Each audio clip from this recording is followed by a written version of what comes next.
গরম পড়ছে, এসেছিলাম সিটি সেন্টার ওয়ানে। সিটি সেন্টার ওয়ানের জাস্ট অপোজিটে রয়েছে গৌতমস। গৌতমস কিন্তু আর চেন অফ রেস্টুরেন্টস, কলকাতা শহরে বেশ কিছু গৌতমস রয়েছে। একটা পকেট ফ্রেন্ডলি রেস্টুরেন্ট বলতে যা বোঝায়, মানে পাক্কা পকেট ফ্রেন্ডলি রেস্টুরেন্ট, গৌতম কিন্তু তাই। আমি এখানে এসছি এইখানকার আউটলেটের খাবারটা টেস্ট করব বলে। This is a non AC restaurant. এবার কথা হচ্ছে যে খাবার এক্স্যাক্টলি কীরকম, যেরকম তোমাদের পকেট ফ্রেন্ডলি রেস্টুরেন্টের খবরও দিই এবং নিউট্রাল রিভিউ দিই। এখানে ঢুকবো, খাবো, একদম নিউট্রাল রিভিউ দেবো। আমি এখন বসে আছি বাইরে, ভেতরে বসবো। এটা এসি নয় বলেই এটা রেটটা একটুখানি কম, এসি হলে রেট হয়তো আর একটু বাড়তো। তোমরা এসে খাবে কি খাবে না, এসি নন এসিকে কতটা কনসিডার করবে কি করবে না, সেটা তোমাদের ব্যাপার। আমি খেয়ে জানাবো খাবার কীরকম, যেটা আসল। আমি যাচ্ছি ভেতরে।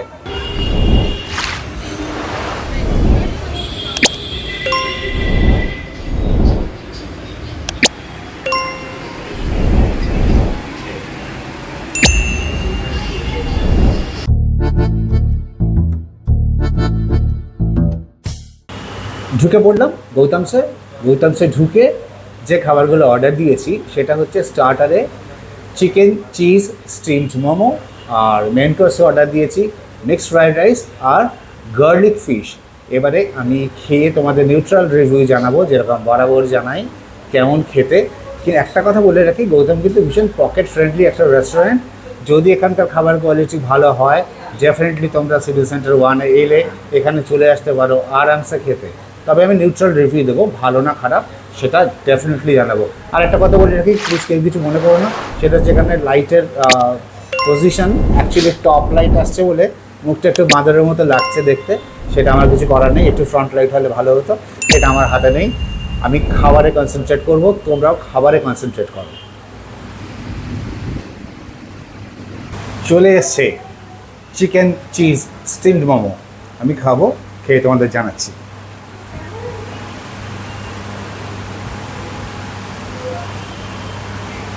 আই থিঙ্ক এটা হাত দিয়ে খাওয়াটা বেটার।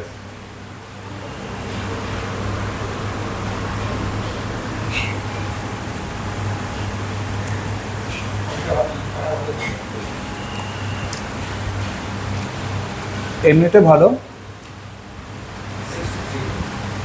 চিজের পরিমাণ আর একটু বেশি এক্সপেক্ট করেছিলাম, এটা হচ্ছে প্রথম। দ্বিতীয় কথা হচ্ছে এই লাল চাটনিটা দিয়ে খেয়ে দেখি। The chutney is very spicy. This is very good. 140 টাকা দাম, 1 2 3 4 5 পিস মোমো দেয়। But the most disappointing thing is মোমোর সঙ্গে স্যুপ নেই। বাকি খাবার খেয়ে বলবো কীরকম, তোমরা এখানে আসবে কি না, মোমো খেতে এসো না, মোমোর সঙ্গে কোনো স্যুপ নেই। চিজের পরিমাণ যা, তাতে করে চিকেন স্টিম মোমো খাচ্ছি না চিকেন চিজ স্টিম মোমো খাচ্ছি সেটা বুঝতে পারছি না। আমি এটা খেতে থাকি, পরবর্তী আইটেমে আসুক তখন রিভিউ দেবো।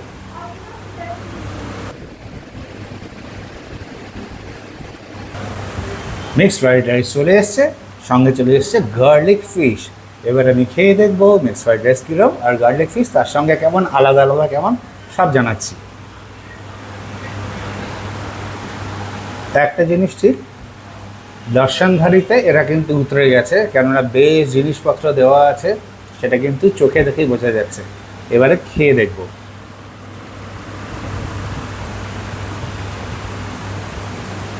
দিস ইজ গুড, আমি রেকমেন্ড করছি এটা খাওয়ার জন্য।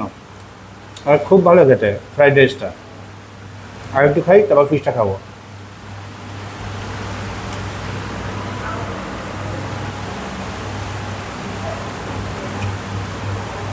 আগে ফিশের গ্রেভি,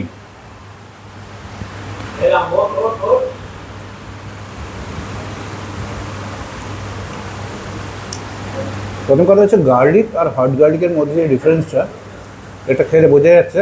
একে কিন্তু গার্লিক অর্ডার দিয়েছি, আজকে আমি হট গার্লিক অর্ডার দিইনি, যদি আমি ইউজুয়ালি একটু স্পাইসি খেতে পছন্দ করি। This is perfectly garlic. গ্রেভির কনসিস্টেন্সি ভীষণ ভালো, টেস্ট খুব ভালো। যেটা বলছিলাম প্রচুর জিনিস দিয়েছে। দিস ইজ প্রন,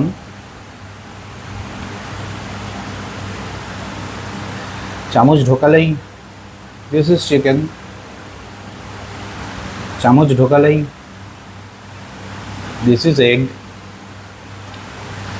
আর ভেজিসে দিয়েছে গাজর থাকে, স্প্রিং অনিয়ন থাকে, সেগুলো তো চোখে দেখাই যাচ্ছে, সেগুলো আর আলাদা করে তুলে দেখালাম না। জিনিসপত্র দিয়ে যত্ন করে বানিয়েছে, ওয়ার্দি এবং পকেট ফ্রেন্ডলি। তো এবারে ফিশটা খেয়ে দেখবো। গ্রেভির মধ্যে চামচ দিয়ে কাটতে তুল তুল করে কেটে গেল মাছটা, একদম তুল তুল করে কেটে গেছে। এটা আমাকে পছন্দ হয়েছে। এবার মাছটা খাওয়া খেয়ে দেখবো।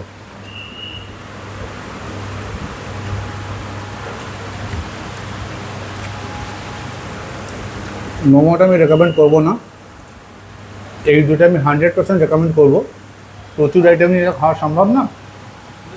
ফিশ আমার এমনিই একটু, চাইনিজ খেতে গেলে আমি একটু ফিশ ঘেঁষা আছি, কিছু কিছু আইটেমের ক্ষেত্রে আমি একটু চিকেন ঘেঁষা আছি, বেশিরভাগ আমি একটু ফিশ প্রেফার করি।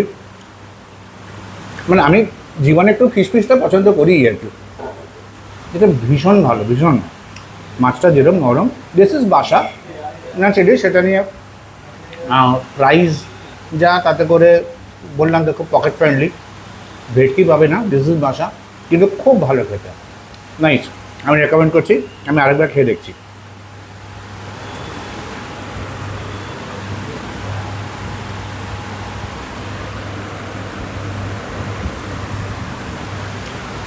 একটা কথা আমি চাইনিজ খেতে গেলে বারবার বলি যে কখন গ্রেভি আইটেম নেবে, মানে নাকি কখন সাইড ডিশটার কথা বলছি, কখন গ্রেভি নেবে কখন ড্রাই নেবে, সেটা ডিপেন্ড করছে তুমি রাইস বা চাউমিনটা কীরকম নিয়েছো।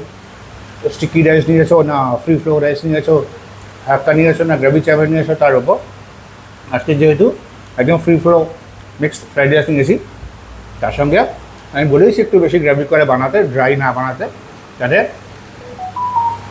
ইন্ডো চাইনিজ তো আর বাঙালি মানে মেখে মুখে সেপটে সুপটে লবড়ে লুবড়ে খাওয়া যায়। আমি খেতে লাগি। খাওয়া হয়ে গেছে গৌতমসে খাওয়া দাওয়ার পর বেরিয়ে পড়েছি। এবারে তোমাদের একদম ভেতরে তো সব কিছু বলেছি, বাইরে আসার পর দু একটা জিনিস জানাই। সেটা হচ্ছে যে খাবার খুব ভালো, এসে আরামসে খেতে পারো। দুটো একটু খুঁতখুঁতে বক্তব্য রয়ে গেল, সেটা হচ্ছে মোমোর সঙ্গে স্যুপ দেয়নি, এইটা আমার খুব একটা ভালো লাগেনি, স্যুপ হলে একটু ভালো হতো। আর একটা জিনিস যেটা রেস্টুরেন্টে খেতে বসলে প্রপার ইউটেন্সিলস যেগুলো দেওয়া উচিত, সেটা মেলামাইনের হোক বা চীনামাটির হোক বা যাই হোক না কেন, সেইটার একটু অভাব ফিল করেছি। তোমরা ক্যামেরায় দেখতে পেয়েছো, ফুড কার্টে একদম রাস্তায় যেরকম কাগজের প্যাকেট দেয়, কাগজের থালা দেয়, সেই রকম গোছের একটু ব্যবস্থা। তবে তাতে করে খাবারের টেস্টের কোনো রকম ঘাটতি হয় না, টেস্ট খুব ভালো হয়েছে। আর একটা জিনিস এখানেও বলছি, সেটা হচ্ছে আমরা কেউ বিনা পয়সায় খাই না, এখানে রীতিমতো বিল পেমেন্ট করে খেয়েছি, এবং বিল কত হয়েছে দিয়ে দিলাম। Thank you. খাওয়া দাওয়া শেষ, এবার রাস্তা দিয়ে হাঁটতে হাঁটতে হঠাৎ দেখছি একটা নতুন দেশ, যেখানে পাওয়া যায় সন্দেশ, কারণ এটা বলরাম মল্লিক অ্যান্ড রাধারমন মল্লিক, এখানে খেতেই যাবে বস, খেতেই যাবে।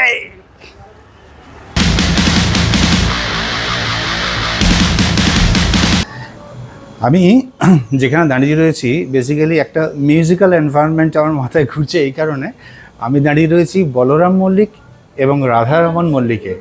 কেন বলছি মিউজিক্যাল এনভায়রনমেন্ট, এসব দুষ্টুবুদ্ধি মাথায় আমারই ঘোরে। রাধা রমন মানে রে ধা রে মা নি, এটাটা পুরো স্বরলিপির মতো। হোয়াট এভার, যেটা মোদ্দা কথা সেটা হচ্ছে ডেজার্ট যদি খেতে হয়, লাঞ্চ তো করলাম, ডেজার্ট যদি খেতে হয় বলরাম মল্লিকের থেকে ভালো ডেজার্ট খাওয়ার জায়গা তো কলকাতা শহরে অন্তত আর নেই। এটা আমার সব থেকে ফেভারিট মিষ্টির দোকান, এবং বলরাম মল্লিকের প্রচুর ব্রাঞ্চেস আছে, সেটা তোমরা সবাই জানো। তো আমি আজকে নিয়ে নিচ্ছি ক্ষীরের মালপোয়া, সোনপাপড়ি এবং কালাকাঁদ। তিনটে দেখেই প্রচণ্ড ভালো লাগলো। আমি একটু একটু করে টেস্ট করব এবং যথারীতি তোমাদের নিউট্রাল রিভিউ দেবো।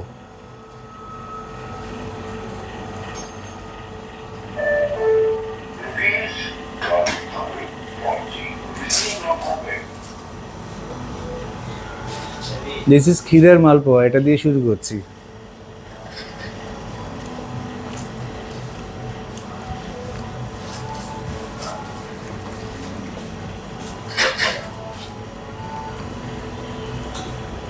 কী বলবো বুঝতে পারছি না। ছোটোবেলার একটা কথা মনে পড়ে যাচ্ছে, আলমবাজার পাটবাড়ি থেকে আমাদের বাড়িতে প্রসাদ আসতো, সেখানে একটা মালপোয়া আসতো। আফটার লং লং ইয়ার্স আমার না সেটার কথা মনে পড়ে গেল। এটা খেয়ে অসাধারণ খেতে। যারা খুব বেশি মিষ্টি পছন্দ করো না তারা এটা নাও খেতে পারো। আই অ্যাম এ সুইট বয়, আমার মিষ্টি খেতে খুব ভালো লাগে। আমার কিন্তু হেভি লাগছে, উড়িয়ে ফাটিয়ে ছিটকে পুরো। ক্ষীরের মালপোয়া খেয়েছি, এবারে কালাকাঁদ খাবো। কালাকাঁদের ক্লোজ আপ তোমাদের এক্ষুনি দেখিয়েছি। একটা প্রচণ্ড শুদ্ধ সফেদ একটা দুর্দান্ত জিনিস। কিছু মিষ্টি হয় না, যে মিষ্টি মানে যে কোনো রকম খাবারই হয় দেখে প্রচণ্ড লোভ লাগে। এটা দেখো তাই হয়েছিল। আমি আশা করছি প্রচণ্ড পিওর একটা অনেস্ট মিষ্টি আমি মুখে দিতে যাচ্ছি।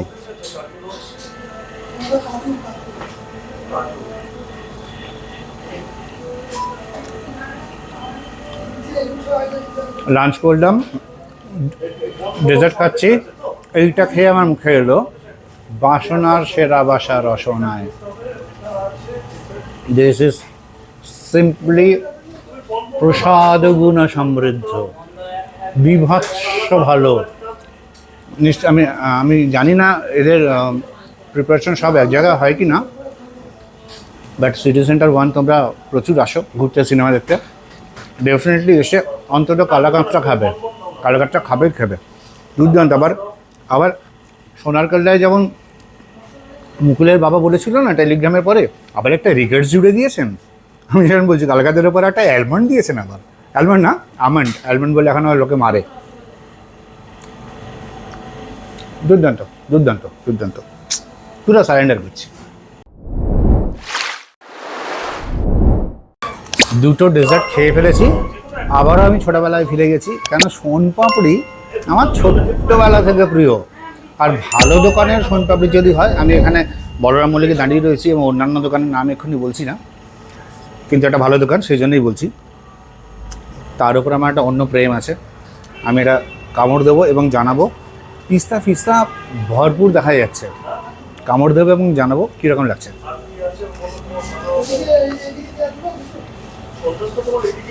ভাই পিস্তা তো দেখা যাচ্ছে, ঘিটা তো দেখা যাচ্ছিল না, ওটা তো কামড়ানোর পরে বুঝতে পারছি। মানে ঘি পুরো ভুরভুর ভুরভুর করছে ভাই। বলরাম মল্লিক আমার ফেভারিট বরাবর, যতবার একবার করে খাই না বলরাম মল্লিকের এনি ব্রাঞ্চেস, মানে যে কোনো জায়গাতে আমরা নতুন করে ভালোবেসে ফেলি বলরামকে, রাধারমণকে নতুন করে ভালোবেসে ফেলি। দুর্দান্ত দুর্দান্ত। যে কথাটা প্রথমে বলেছিলাম আবারও বলছি, খাওয়া দাওয়ার পর ডেজার্ট খাওয়ার জন্য যদি আশপাশে বলরাম মল্লিক থাকে সেখানেই যাবে, রেস্টুরেন্টে আইসক্রিম না খেয়ে, মিষ্টি না খেয়ে, এটুকু বলে দিলাম। বাঙালি ভাই, মিষ্টি মিষ্টি কে ডেজার্ট ফেজার্ট যাই নাম দিই না কেন, শেষে নিয়েছি আম দই। এটা দই না খেলে হয়? আর বলরাম মল্লিকে এসে আম দই খাওয়ার একটা অন্য কারণ আছে। এটা শুধু দই নয়, এটা একটা হিডেন ট্রেজার। হিডেন ট্রেজার কেন বলছি? দইটা যখন শেষ হয়ে যায় তখন নিচে আমের একটা পাল্প পাওয়া যায়। এটা তো ওপর থেকে দেখাতে পারবো না, যখন খাওয়াটা শেষের দিকে আসবে তখন দেখাবো। আগে আমি টেস্ট করে জানাচ্ছি কেমন খেতে।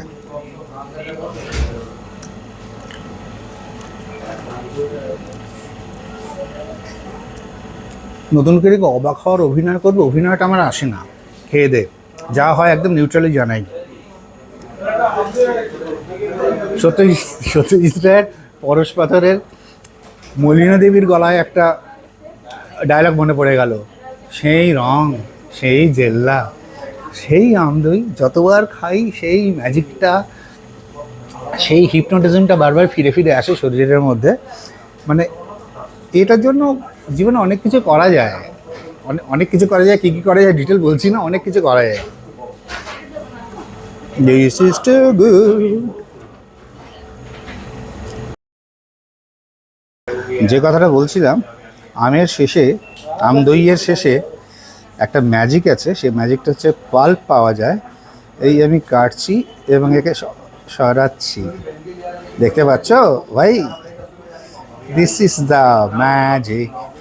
এবার এইটা শুদ্ধ আমি একটু খাবো।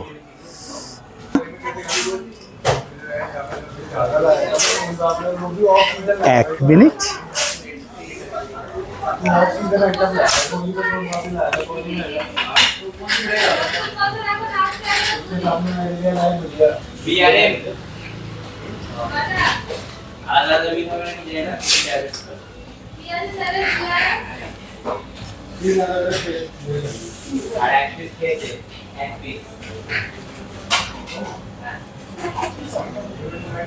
কত